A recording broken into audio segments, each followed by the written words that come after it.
One of the reasons why I'm so excited about the establishment of this association is the creation of opportunities to reflect on the current state and future of our field, and in fact, the very definition and contours of the field. So I'm hoping that this roundtable will be the first of many such conversations.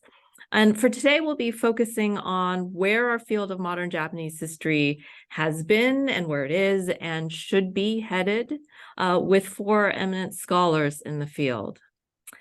So introductions of our panelists are really unnecessary, and anything I say will be woefully inadequate in capturing their contributions to the field. So I'm going to keep this very brief, starting with Sabine Frühstück. So Sabine is professor and the Koichi Takashima Chair in Japanese Cultural Studies in the Department of East Asian Languages and Cultural Studies at the University of California, Santa Barbara.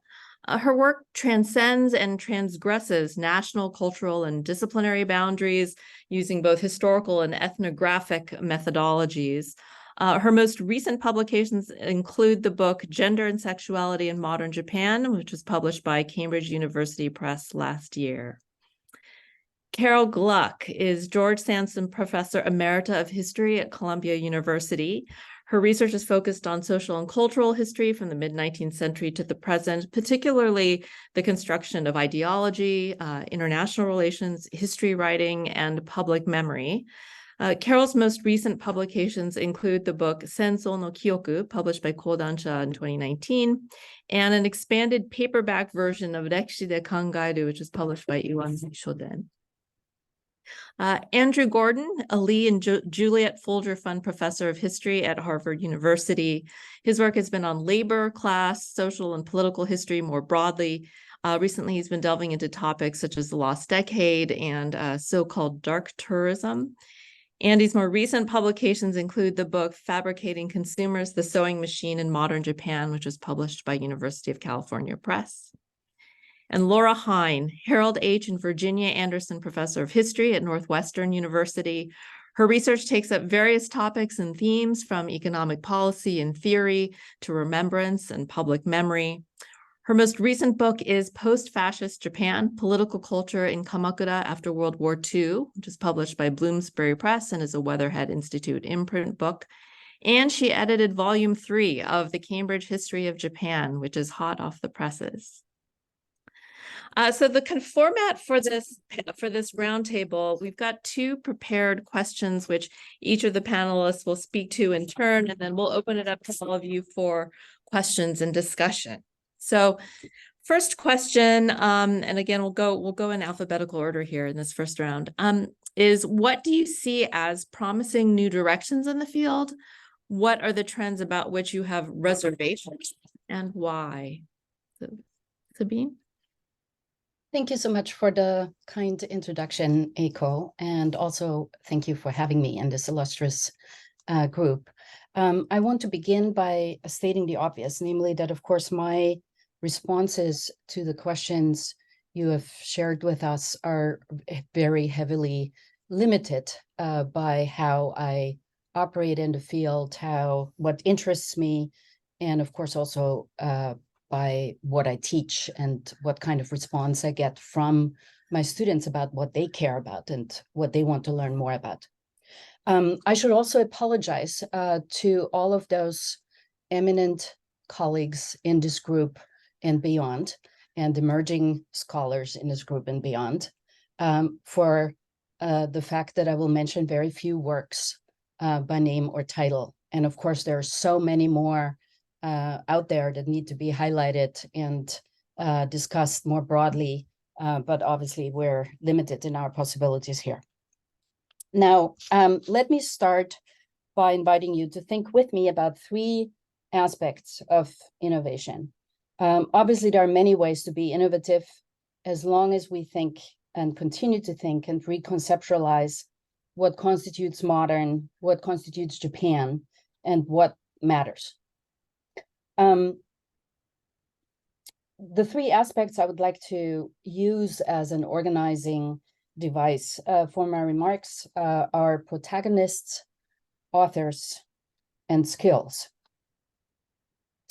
One such new directions that I think is of interest is concerns the expanding population of the protagonists of historiography and is pursued by historians who center modern histories on the experience of minoritized and marginalized communities. And I just wanted to highlight here two works, two colleagues of ours who have pointed into that direction in a more sort of reflective kind of way. One is Vera Mackey. She has highlighted the potential of such histories to challenge conventional periodization and thus have impact far beyond the immediate questions and communities such historiographies describe. And so I think that's really important to think about periodization, rethink periodization, and Vera Mackey, of course, has done that in some of her work, asking the question, what does it mean when we think about modern history as the history of women and the history of gender? It looks very different. The high moments are in very different places. What means modern looks different, and so on and so forth.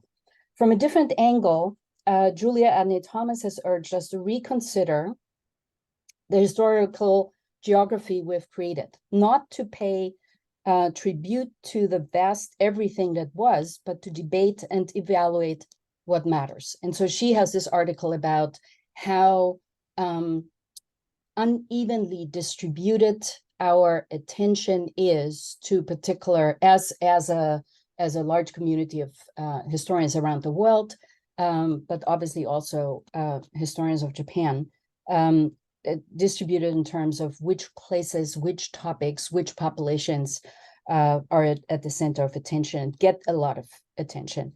Let me exemplify that just with an obvious example from my own environment. Think of women's gender and now queer history as an example. Once innovation lay in writing about women, period.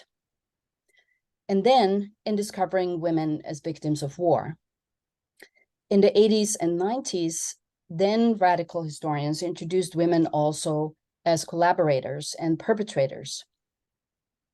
At the very moment at which such perspectives became mainstream, yet another generation of innovative historians have refocused their attention on outcasts of empire and rewrote once lost histories of people at the margins. There's still a lot more to come from this well, the expansion of protagonists of our histories, since we have essentially ignored large portions of the population in question. And that's something I would like to elaborate later on the second question. Another direction concerns the authors of historiography. In spite of the now commonplace proclamation that the author is dead, I think many of us continue to operate with the tacit understanding that good historiography will make it into the classroom and eventually trickle into the public sphere, possibly shaping public consciousness. Courageous doubters of this perspective are not only sometimes motivated by problems of our present, but also aspire to new ways of making scholarship in the broadest terms. Some of you will think of digital humanities projects, and rightly so, but I'm thinking more generally of collaborative work. Such collaborative work can bring together methodologies and skill sets from different fields to, for example, deep map modern East Asian history, or reconfigure global, transnational, transregional, and translingual encounters in other critical ways, including, for instance, by considering the connections between the Japanese Empire and Latin America.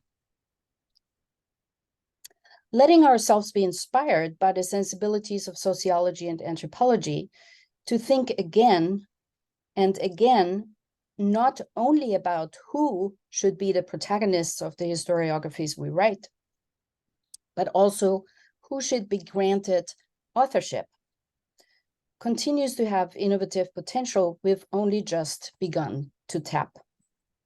I see great promise for innovation and collaborations beyond the confines of disciplines and methodologies in efforts really against tribalization, where historians employ their concern for marginalized persons not to reduce them to the prism of their marginalization, for example, by demarcating ever new miniature subfields, but to fuel the vigor of history as a whole. Eiko, you've also asked about which trends I have reservations. The short answer to that is I don't really. But I think what is important for us is to watch that and be careful that new interests, topical interests, geographical interests, don't eliminate old analytical sharpness. So when we think about, for instance, we have just during my lifetime several waves of doing the history of war or the history of empire or the history of militarism. We also have a very sophisticated gender analysis that has been performed over the last 20, 30, 40 years. And so I think it's important to not forget that whatever new directions we take need to also be and remain cognizant of all the analytical tools we already have and have developed with respect to other problems. And I think this is important both with respect to historians exploring new problems and a new generation of historians revisiting old problems. In terms of skills, I don't think that any of the skills I have in mind are inherently new, but I think it has become clear in current work and the new directions of modern history that we'll need more than one language, more than one Asian language to do it well. We need to tap more than we've done into translation, into translingual collaboration. And that remains very difficult, I think, although many of you do this very well. I think I stop here for this particular question. Thank you so much. Wonderful, thank you. Carol? Thank you, thank you. Every so often, I gave a seminar every several years called New Directions in Japanese History Writing. And I used to spend the summer before gathering and reading or looking at all the new books on modern Japanese history from 1600 to the present. And so I could make a list of the books published in the prior 2 or 3 years that the students could then pick titles from that we would read. And I realized that if I were to do that course now, my summer would have to last a year. There are so many books and so many good books. The field is flourishing, and it's flourishing globally. I suppose today, we'll be concentrating on English language works. But if we had the time to travel the continents, including now Africa, we could sample scholarly trends in the field of modern Japanese history around the world. And if you notice that this year's ICAS, that's the International Convention of Asia Studies, Asia Scholars, that their book prizes now have categories for English, German, French, Spanish and Portuguese, Korean, Chinese, and Japanese. And if you look at some of the books, you'll see that there are as many commonalities as there are differences in the way these historiographies are evolving. So I just want to keep that in mind. This is now a global field. Now, some of you probably know, because I've been saying this for a while, I happen to think that now time is proving me right, but I said it before I knew that was going to happen. But you know that I've been saying for a long time that this is a particularly good time to be writing history. I don't mean Japanese history, I mean history in general, because of the specific conjunctural moment that we live in. It's a historical conjuncture that began toward the end of the 20th century and continues today. I'll just tell you 2 characteristics that I think are relevant for us tonight. First, that we live in the land of paradigms lost. as long, dominant theoretical models, whether they were Marxist, liberal, developmental, or modernization, lost their hold, the glaciers of orthodoxy began to break up. And that has required historians, but it has also enabled historians to ask their own questions and figure out how to answer them, because they don't have the parachute that they can come in with the categories, the theoretical categories. The second aspect is that, and this is mentioned by Sabine as well, that historians in our time now have access to the multiple methodologies that enriched history writing across the 20th century. They often began as innovative or oppositional approaches, feminism or history from below, ethnography, sociology, linguistic turn, post-colonialism, material history, you name it, but they gradually became absorbed into the historiographical woodwork, particularly of younger scholars.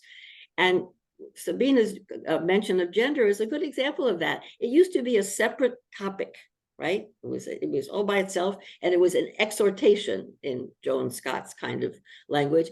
And by the turn of this century, gender and sexuality is part of how historians see the world. And it's that kind of methodological sort of breadth that makes the history writing today, I think, different. So this is what I call being after the shipwreck. Fernand Braudel once compared social science models to boats. Make them, set them afloat, and see what happens. The shipwreck, he added, is always the most significant moment. And so I think we are after the shipwreck. We are in the most significant moment. And what I mean by that is simply that it's a time between scholarly orthodoxies. It's a time of historical transition for sure. And it's also a time that won't last forever. But is indeed, I think, in my view, proving to be producing some extremely good and significant history. And that's true of all kinds of histories, including ours. So I'll just mention 4 good and significant aspects of modern Japanese history writing in English. First, thickening depiction. Historians have deepened the narrative, which looking back now seems to be very thin indeed. When I studied for my PhD orals, I had this mnemonic device of envisioning a clothesline from 1550 to 1970, and I hung events on it so that I would be able to answer all those questions. And the storyline was linear with canonical periodization, basically the Diet Library card catalog, Kinsei, Kindai, Gendai, that kind of thing, or reign names like Bunka Bunsei, or nicknames like Taisho Democracy. And if you look at almost any period now, whether it's your understanding of shogunal rule or early modern, a term I don't like, but nonetheless, I'll call it Tokugawa, which I do like. If you look at the second volume of the new Cambridge history, you might as well call it the long early modern, because David Howell has us going from 1580 to 1877. This is just breaking it all apart, right? The Meiji Restoration, similarly, the occupation, practically everything else today in modern Japanese history is deeper, thicker, more complex, and more confusing in a generative way. It doesn't mean that Juliet Thomas is wrong, that there are things that aren't dealt with, but what's being dealt with is much thicker and deeper. The second aspect has to do with broadening the space of experience, borrowing from Koselleck. And we all know this, beyond the nation to the transnational, beyond Japan to the regional, and not just Japan and Asia, but Japan in Asia, using the languages that Sabine suggests we need to know.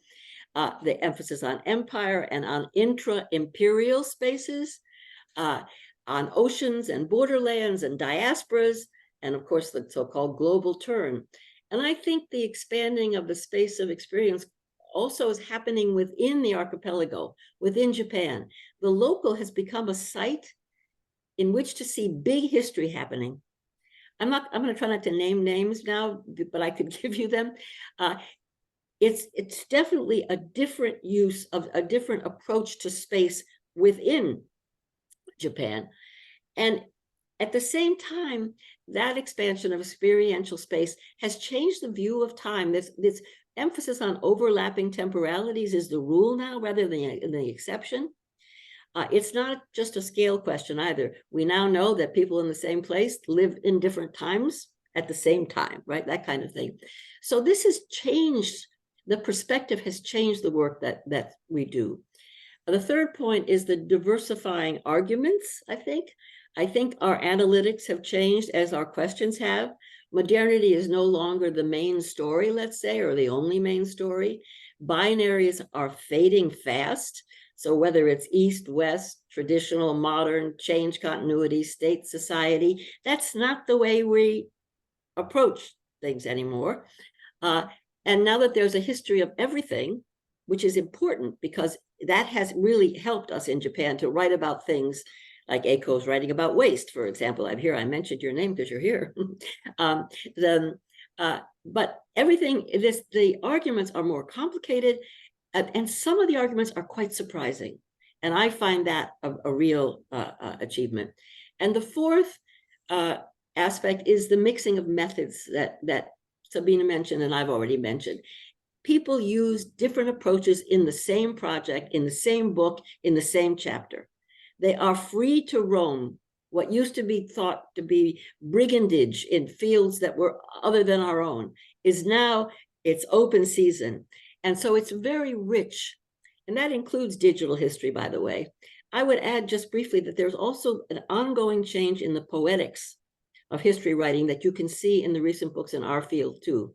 Some of the writing is very imaginative, and it is breaking out, if you like, of the sort of, let's call it the habits of the past. Well, what about my reservations? Well, I'm with Sabine. I don't really have reservations. I do have a question, and that was brought by what I've been just saying. I would like to know what the main story of our time is. By the story, I mean the main question. I think for a long time, modernity was a main question. I don't think that's the main question anymore. Some people think it's the relation between equality and inequality. Some people think it's the Anthropocene. The thing that really tantalizes me is that it's very hard to see the main questions when you're in a time of historical transition. And we're in a long period of historical transition. It's at least 30 years into it.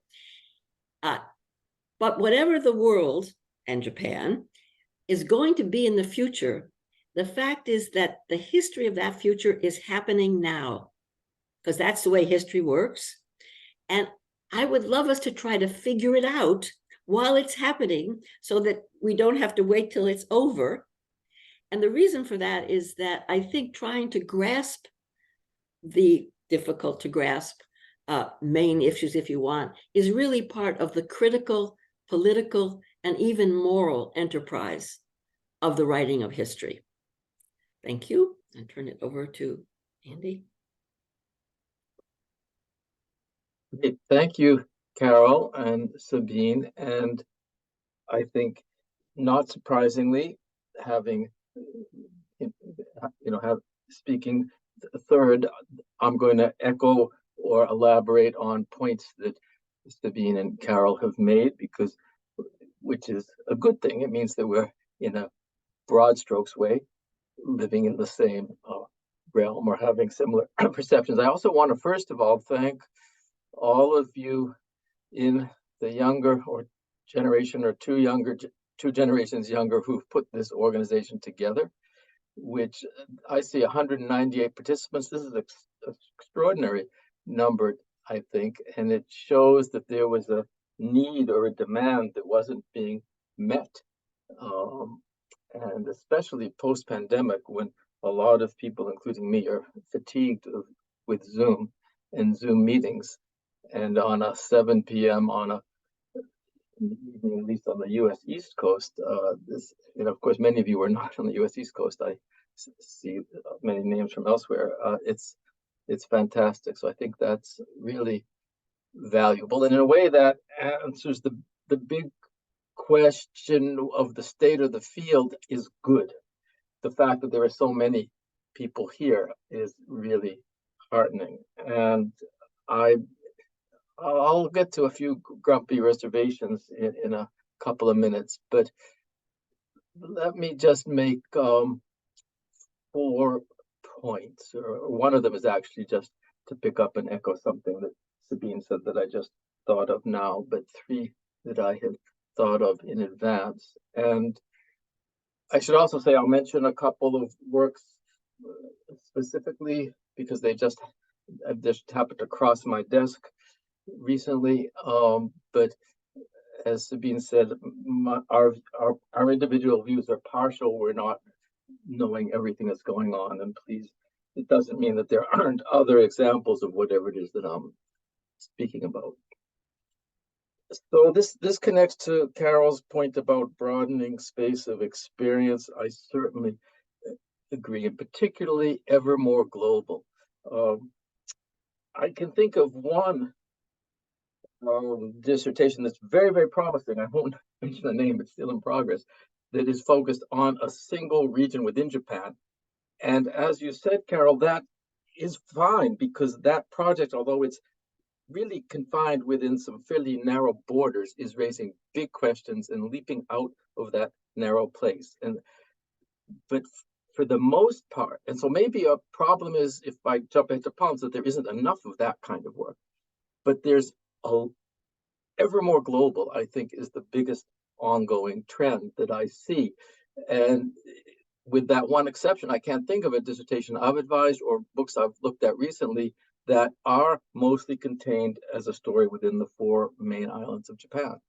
And the connections are wider and more kind of octopus-like. And the one work I'll name shamelessly, because I'm proud to have been her advisor, is Jun Uchida's new book, which is connecting actually one very specific place in Omi, those merchants, globally, and not just into Asia, not just to Korea, but also to North America. And when she first sketched to me a number of years ago that project, I was dubious. I said, really, that was all really going on? And I've just seen the book, and it is all going on. So that, but also out into the oceans. And Jun's work sort of crosses oceans, but I'm talking about other works that sort of look inside the oceans. And so the broadening and the global, it's not just global, but it's also moving out of the Japanese islands into the sea, but in new ways, sort of taking the ocean as a place of action and not just a place that gets traversed. And that's, oceanic history is a trend well outside, certainly outside the Japanese history field, but Japan historians or historians who look significantly at Japan are part of that project and part of multi-authored books. So that's terrific.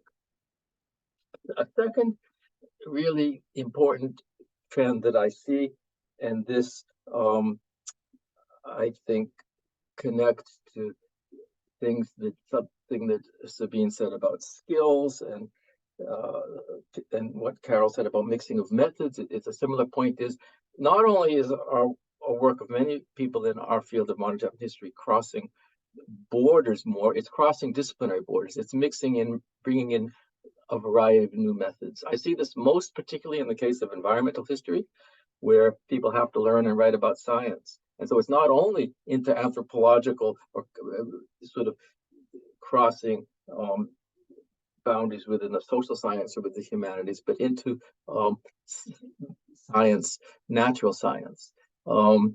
Just to give one other shout out, somebody who I think is here, Andy Bernstein's forthcoming book on Mount Fuji starts out with a chapter on geology, and he's really digging into science. Anybody who does environmental history seriously, and there are many in our field, has to do that.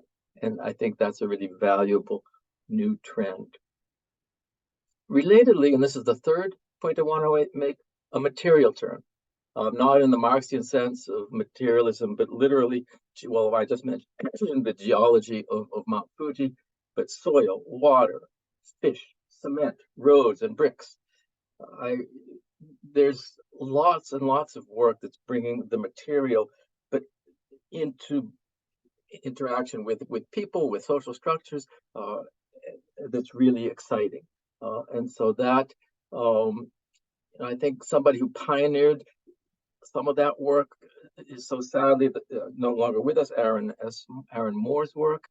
Hiromi Mizuno is another, connecting to science as well. So there's such work in progress as well by recent PhDs who are still putting together their first books. And finally, the point about multiple skills and multilingualism that Sabine, you mentioned, I think that's already happening. My generation was we weren't monolingual, of course. We knew English and Japanese if we were in this field, but that was about it.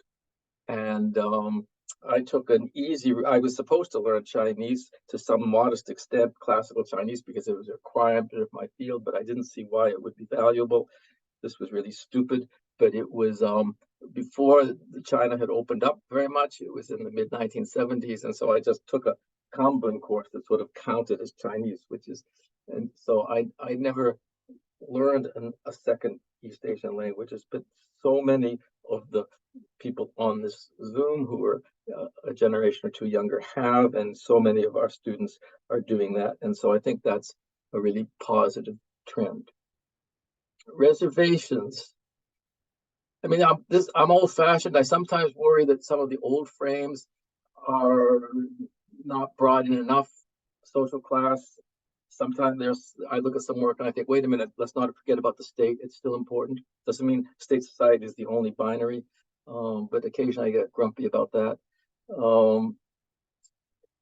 I was in Japan last winter from February to May, and this may be just, and I'm interested in what others think, this may just be a result of the randomness, or maybe the non-randomness, of the particular gatherings I went to of Japanese historians, where I was the only Anglophone scholar in the room. And I felt that they were not necessarily in sync with these trends that I'm talking about. And I wonder if there's less rich connection between historians of Japan in Japan and those of us outside. I'm not sure about that. Carol, you suggested that's not the case when you talked about this robust global world. So it might maybe I should just chalk it up to a couple of coincidental events. Finally, and this is something for all of us to think about, I think, is that the ever expanding availability of digital materials for us to consult conceivably will make us lazy, and not everything that needs to be examined is available online. And especially with travel expensive, with graduate school budgets crimped, and people wanting to get graduate school administrators wanting to get students out the door more quickly, the need, and also the availability of so much material online, the actual need to go and spend significant time in Japan or in Asia may feel less. And that's a shame. And so I mean, I see this much more with I just had an experience in the course I'm teaching this semester, talking to the teaching fellows, and every single book and article on the syllabus is available online, except for John Dower's Embracing Defeat. We made them buy that book because I'm assigning a lot of it. It's not online. And none of the students, I shouldn't say none, the teaching fellows told me this morning that very few of the students are actually reading it. And they said, if it's not online, we're not going to read it. We're not going to buy it. Those are undergraduates. And this is not a group of undergraduates, but I just hope that we all, I guess my reservation or concern is that we don't assume that we can get to everything we need through the internet. I'll stop there.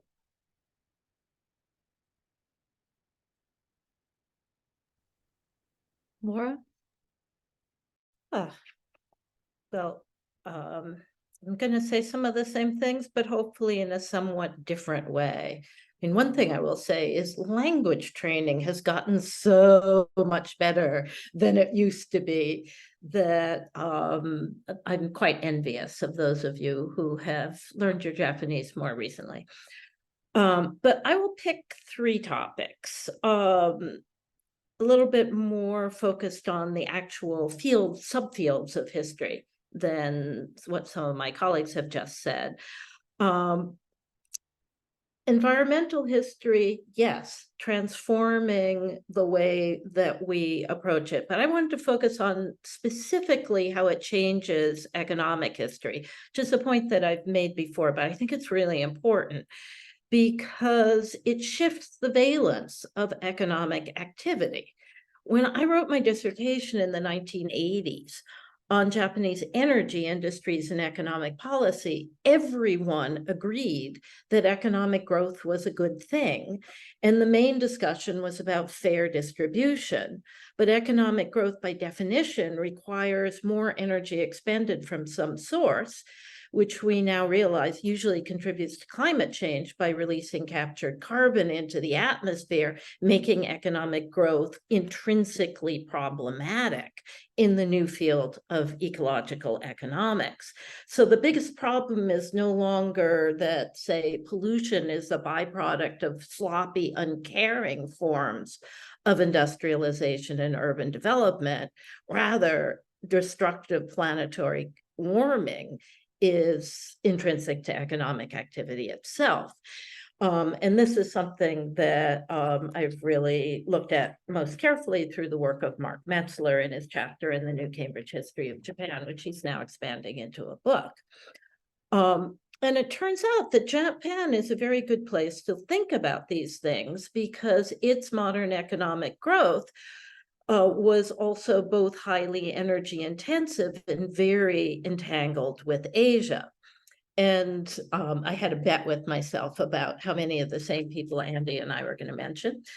And one of the ways was through agricultural inputs. And here I've learned from Hiromi Mizuno and Toshihiro Higuchi's work on fertilizer, how much changing access to agricultural inputs transformed both the places where, say, fertilizer came from and where they were added to the soil. And interestingly, both of those scholars established that transfer as central to empire, first in Hokkaido and then the Asian mainland. And this is because agriculture depletes the soil unless you put compensatory inputs. So when Japan imported huge amounts of soybeans or rice or other food from Asia, they were also transferring stored energy to the archipelago. And the Japanese empire was unusually resource intensive, beginning in these ways early on and massively more in the 20th century when it industrialized. And Mark Metzler argues that Japan's industrialization was also unusually geographically extensive very early on. And I think there's just huge implications for this. So it's not that Japan is alone in its growing reliance on oceanic herring or guano or fertilizer of other sorts. This was true of all of the places that boosted their agricultural output a lot in the 19th century, such as the United States. But Japan went down this path unusually early in an unusually big way. So this is a way, I think, in which really thinking through the implications of environmental history, Japan scholars are really in a good space to say something of global significance. And secondly, I'm going to, again, echo my colleagues here, which is that the spatial turn, or thinking much more carefully about actual geographic places and the way that those places affected the lives of the creatures traveling through and living in them, is also enormously generative. And I think, again, not new. Karen Wigan has been doing this for a long time. But the implications of this kind of scholarship, I think, are still really unfolding. And some of these implications are always cultural and social. But spatial thinking, I think, challenges to think about when it is useful to consider national boundaries or imperial geographies and when it is not. So geography focuses our attention on activities that were conducted by Japanese people and even by the Japanese state that did not stop at the legal borders at the time, which of course are not the same as today's borders.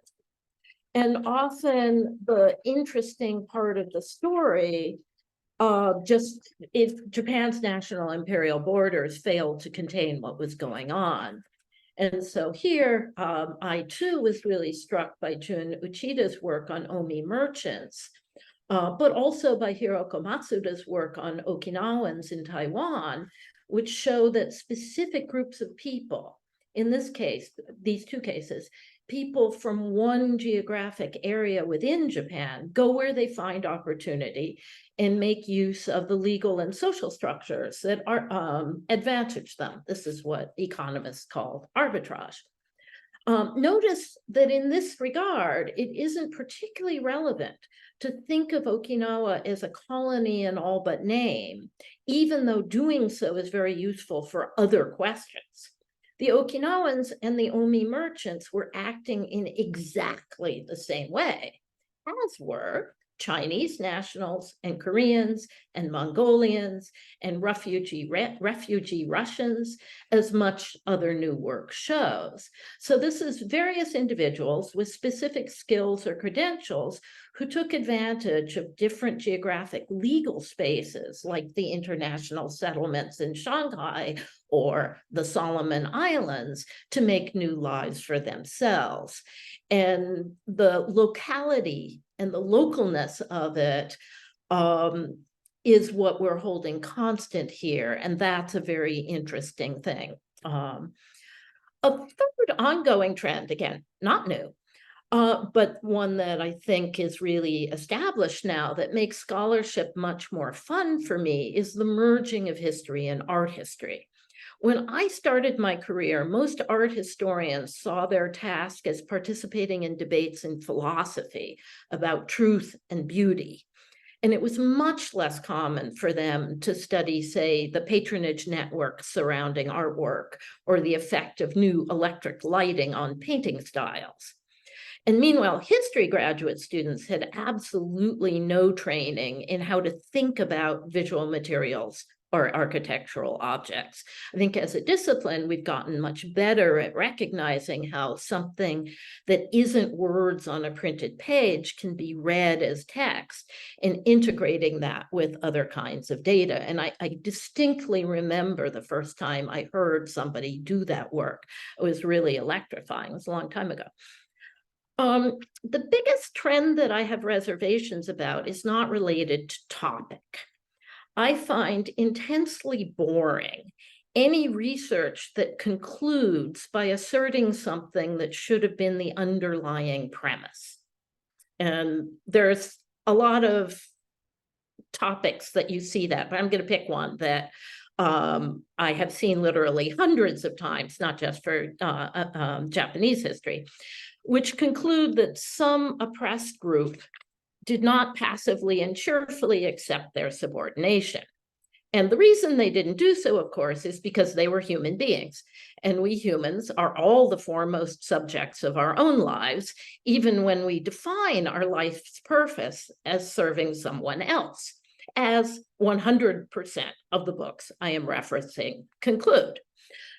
So good scholarship, it seems to me, at least tries to tell us something that we don't already know. And that might mean looking at why the exact same individuals define their life goals in the way they did, when and how that definition changed over time, whether it was unusual for their day or many other related questions. But it has to move past the bald fact that they had subjectivity in order to seem exciting to me. So I'll stop there. Mm-hmm. I think, Laura, that last comment dovetails nicely into this second question. And I think if I could ask for this to be rather brief, just to make sure that we have time for questions and discussion. So the second question, what questions should we be addressing and what approaches should we be adopting in our current and future work? And this time we'll go in reverse order. So starting with Laura. Okay, I'm back again. And I'm going to stick with the same three topics. So first, one of the implications of environmental history that we haven't really fully absorbed is the extent to which it decenters intentionality. So coal smoke doesn't intend to pollute human lungs. And yet our human-centered history is all about making planned action and desire central, which is why there is this whole focus on the agency of subalterns. And these two fields of branches of history don't really connect very elegantly right now. I think most people juxtapose the topics without clearly articulating how they connect to each other, or they point out that poor people with few social resources are less well equipped to handle large environmental changes, which again seems kind of obvious to me because that's what you use resources for, to say buy flood insurance. So to me, that isn't a surprising finding. So I think how to fit human stories with environmental stories, I don't think we're very good at that yet. And secondly, this work on empire and on spatial term really frequently focuses on the coloniality of the colonial experience. And implicitly or explicitly, this is in order to create a backstory for contemporary nationalism.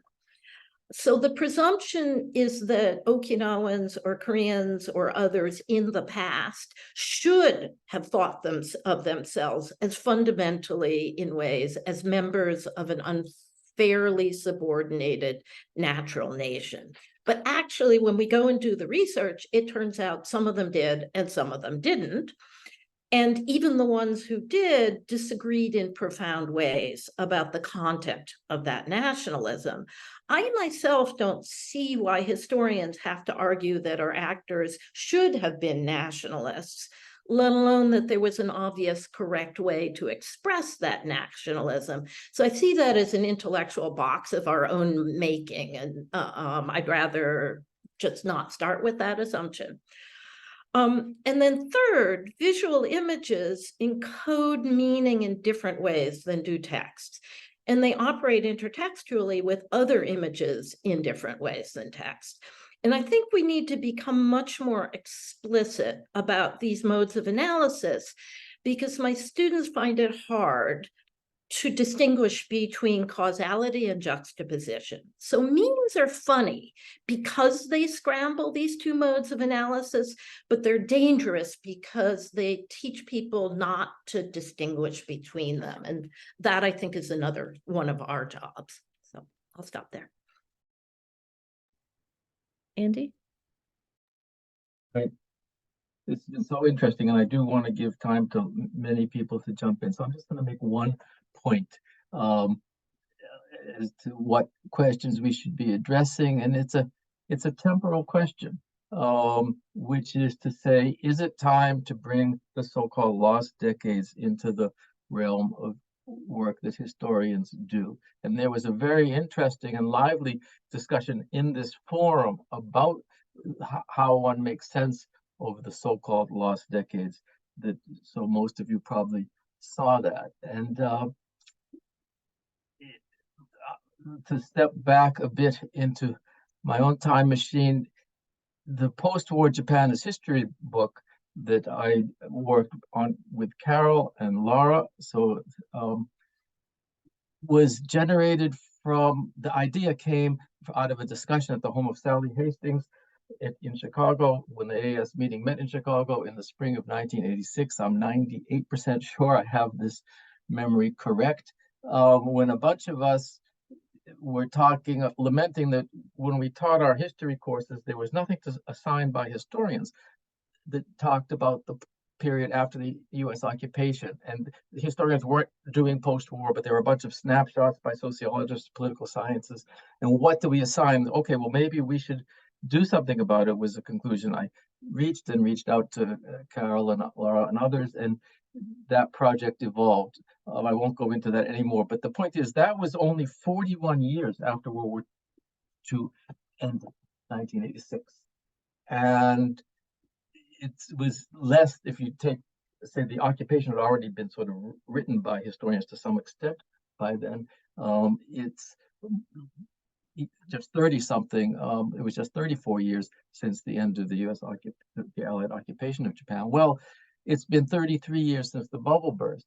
So maybe it's the time for some other group of people to think about the lost decades as history. Maybe it's too soon. I do two points about how one might go about that. You can't just start with the lost decades. I suppose that's obvious, but especially the 70s and 80s were a time when certain anxieties, well, first of all, there was the excessive pride of the 1980s. But there was an underside to that excessive pride, and especially I think among many conservative intellectuals, that fed over into the perception of loss, with a kind of "I told you so, things weren't right" perspective. So, and the other is that to do the history of the so-called lost decades, I think we need to figure out a way to go beyond saying it wasn't just loss. There was a creative stuff happening. That's true, but that's not enough. I think those of us, or those of you who may try to dig in and do this, need to connect the dynamics of the sense of lostness with the dynamics of the sense of creative new departures, innovations. And I was talking about this with some colleagues at Harvard just a couple of weeks ago, when one, Alex Zoltan, a media studies colleague, made a fascinating point to me. He said, well, you know, actually, the 1990s was, in his view, the start of a renaissance, a new golden age of Japanese filmmaking.